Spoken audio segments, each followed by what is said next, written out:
میگم به همه شما بیننده های گرامی و محترم. امیدوارم که حالتون خوب و خوش و سلامت باشه و روزگار به کامتون باشه.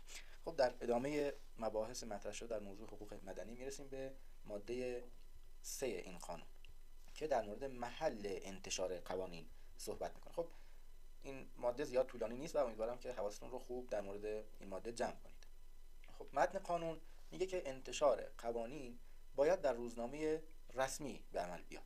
خب خیلی ساده و واضحه. دو تا نکته دارم خدمتتون عرض میکنم.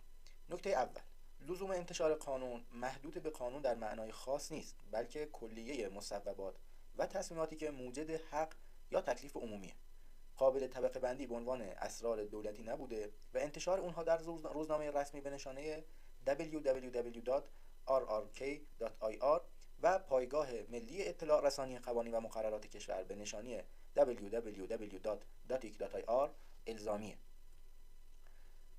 نکته دوم میگه که از ابتدای سال 1391 چاپ و انتشار مجموعه قوانین تنها با تایید معاونت قوانین مجلس امکان پذیره.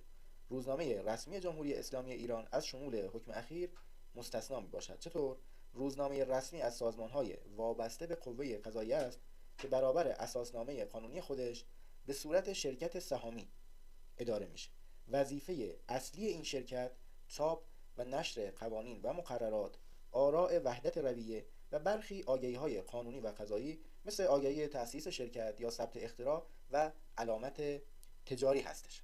خب از جمله شرکت‌هایی که در ماده 20 قانون تجارت به اون اشاره شده شرکت سهامیه. در مورد سهامی بودن روزنامه رسمی جمهوری اسلامی دارم خدمتتون میگم. اشاره کردیم که در اساسنامه قانون خودش به صورت شرکت سهامی. حالا در اون شرکت سهامی دارم توضیح میدم. پس از جمله شرکت‌هایی که تو ماده 20 قانون تجارت به اون اشاره شده شرکت سهامیه.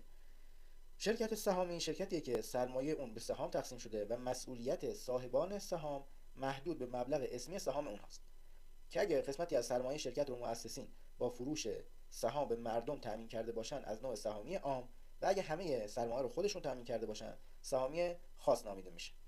امیدوارم از توضیحات این ماده استفاده کافی رو در موارد و موضوعات خودتون ببرید. تا ویدیوی بعدی، بدرود.